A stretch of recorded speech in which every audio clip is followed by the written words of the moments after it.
Partindo para a próxima aula, então vamos lá. Agora, para a gente encerrar, a senhora não vai falar das 8 cruzadas? Não, tá? Não há necessidade. Todas essas cruzadas, elas foram ponto positivo para os cristãos? Não, na verdade, só a primeira e a quarta cruzada que teve assim, pontos positivos para os cristãos. Na maioria delas, os cristãos foram derrotados, tá?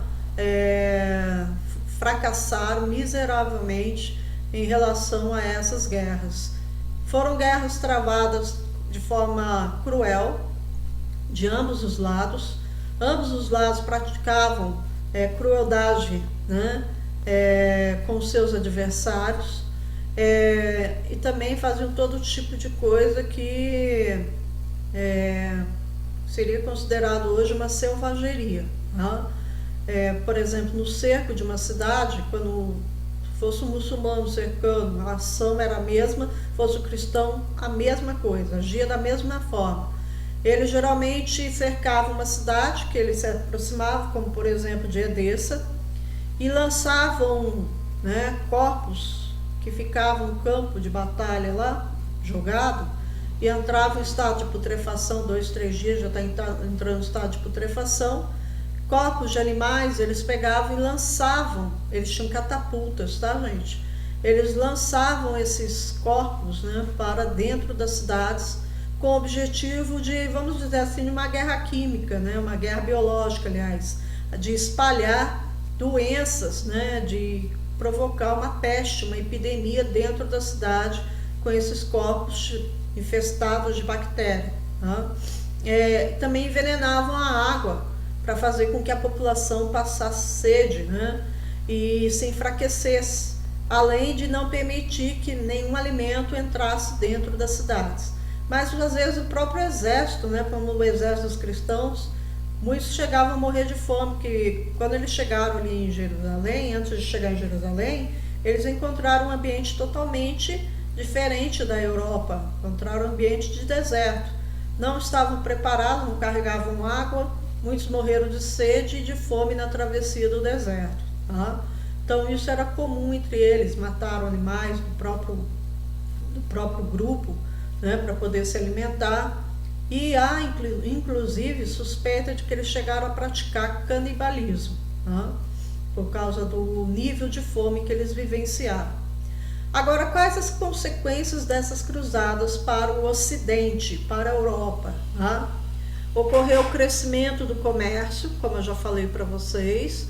Então aumentou muito o comércio, porque aí as cidades de Gênova e Veneza vão romper aquele controle muçulmano no mar Mediterrâneo, aqui ó, a reabertura do mar Mediterrâneo, e vão restabelecer uma relação de comércio com o Oriente, né? Vão fazer comércio ali com os árabes mesmo, para poder comprar a mercadoria que eles traziam, por exemplo, da China, como seda, porcelana chinesa, traziam da Índia também várias mercadorias, tapeçarias persas, que eram produtos muito caros, tá? Somente os nobres e os burgueses bem ricos que podiam comprar, mas era também um comércio extremamente lucrativo, tá? O que faria das cidades, né, por exemplo, italianas, cidades extremamente ricas.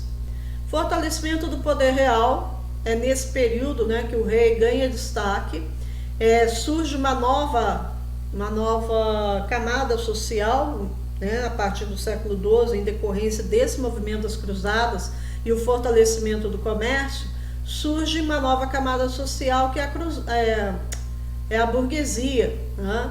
Aí a burguesia faz uma aliança com o rei, depois eu vou explicar isso, não vai ser hoje. Ela faz uma aliança com o rei e o rei começa a se fortalecer perante os senhores feudais, tá? Isso depois a gente vai falar com mais detalhes também, tá bom, gente? Redescoberta das obras greco-romanas. Essas obras, elas tinham sido esquecidas na Europa. A igreja, ela controlava o saber, como eu já falei para vocês.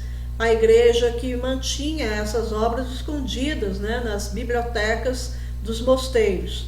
Então o povão não tinha acesso a isso, nem mesmo muitos nobres. Mas os muçulmanos, eles conservaram essas obras, né?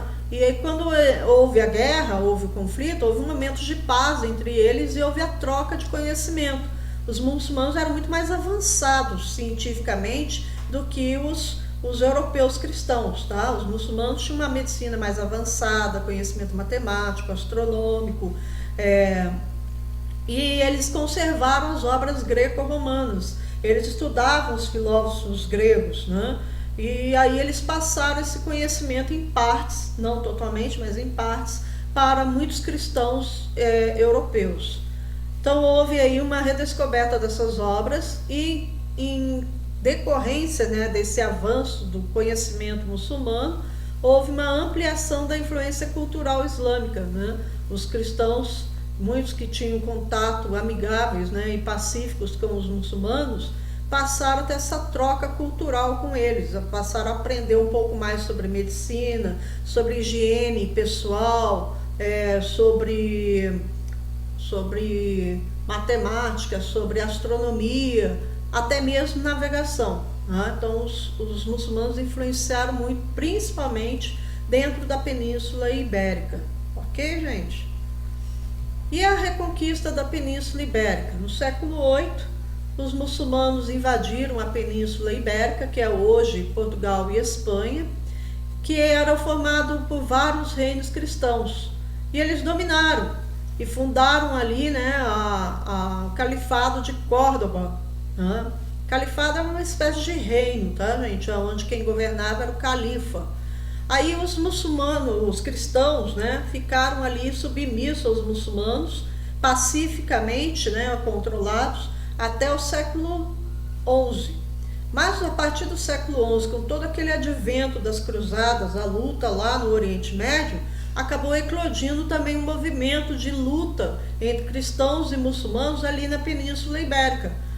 Esse movimento é conhecido como Guerra de Reconquista.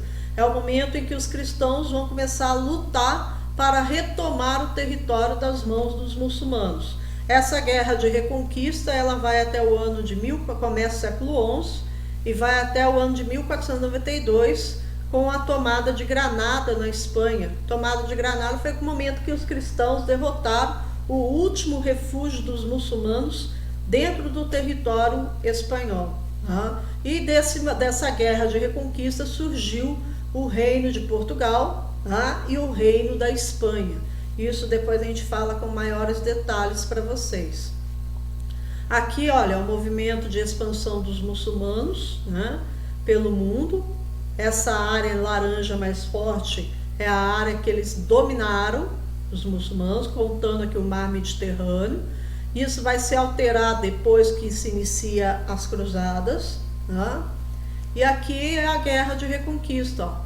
A parte verdinha que ficou nas mãos dos muçulmanos, e a amarelinha e a marrom eram reinos, a amarelinha eram reinos cristãos e a marrom aqui era aliada dos muçulmanos, não era muçulmano, mas aliada deles. Aí depois aqui já começa, né, o movimento de retomada do território. Aqui vai aumentando, vai se intensificando, já é o século XII, e aqui já é o século XV. Aqui é o reino de Granada, que estava nas mãos dos muçulmanos, que acaba sendo dominado pelos cristãos, iniciando aí a nação da Espanha. Fiquem com Deus, até a próxima aula, gente.